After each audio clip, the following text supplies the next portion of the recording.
Meron po tayo ditong panibagong project at pinaka-latest na update dito sa channel ko.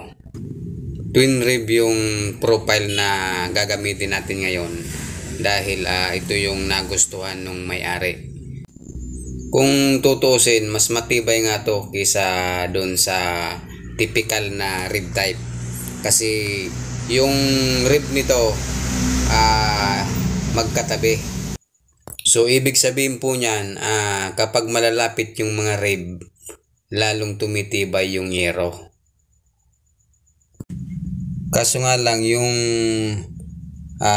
coverage po nito ay 0.95 meters lang yung effective width. Ewan ko lang po sa ibang planta. Pero dito kasi sa inorderan ko, umaabot lang sa 0.95 meters. Pero kung tibay yung hinahanap nyo, wala namang problema doon sa effective coverage. Magdadagdag ka lang ng number of pieces at yun na yun. Sa presyo naman, walang pinagkaiba yung presyo nito doon sa typical na rib type. Kung ang kapal niya 0.4, yun din ang presyo nito sa 0.4. Kung 0.5 or 0.6, ganun din. So, wala pong pinagkaiba ito sa presyo. Bali, sa isang panel po nito, meron siyang 7 rib. Yung dalawang magkatabing rib, nasa 3 hilera yan. At saka isa sa gilid. Pero dun sa usual na rib type, nasa 5 or 6 na rib lang yan. Puwera na lang po dun sa tinatawag na multi-rib. Kasi yung orderan nun matagal, lalong-lalo na kung dito ka sa Bicol. Ang source nun nasa Metro.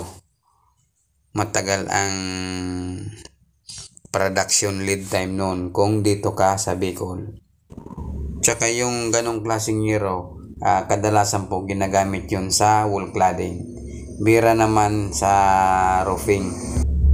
Kadalasan sa pag-iikot natin sa iba't ibang construction site, bentang-benta yung typical na rib type, saka yung corrugated at tile span. Kasi hindi pa sila aware na merong ganito. Pero kung i-introduce mo yung ganitong klaseng profile, siguro mas magugustuhan nila. Kasi nga mas matibay ito. Ang nakakaalam lang ito yung mga specifier tulad ng architect, engineer. So, sila yung kadalasang umu-order ng ganitong klaseng yero. Limitado lang kasi yung kaalaman ng ibang end user, kaya bibihira yung order nito. Sa akin naman ay bihira ko na itong i-market kasi nga matagal sa delivery. Saka masyadong napapamahal yung customer dahil doon sa yung width niya, yung effective coverage, makitid siya kumpara doon sa typical na rib type. So doon tayo matatalo.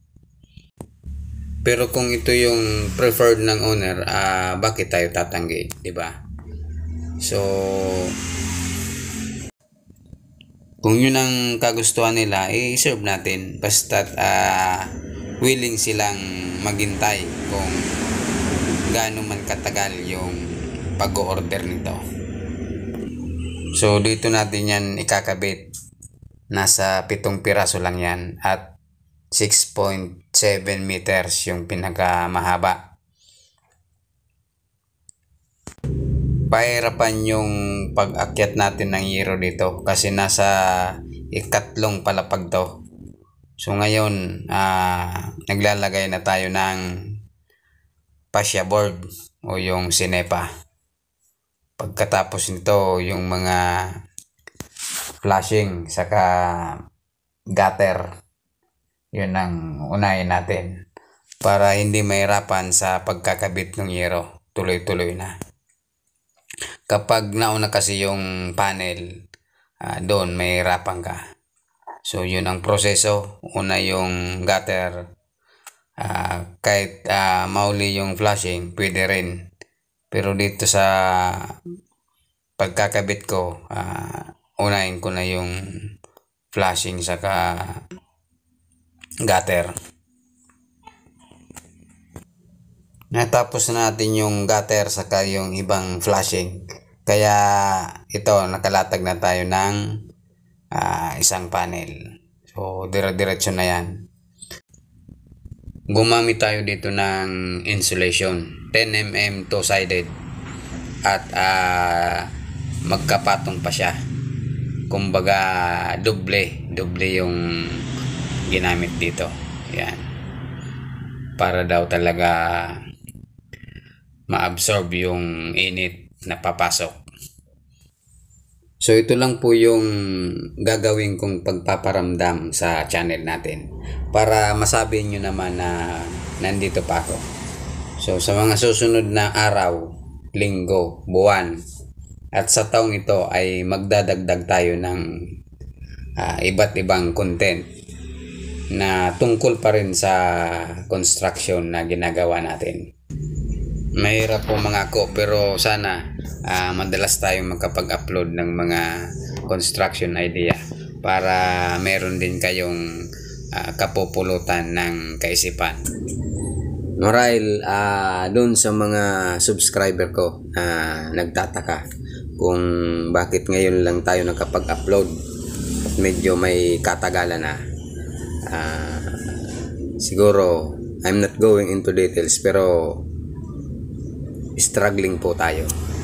So sana ngayong taon makabawi naman at sana suportahan nyo po ako.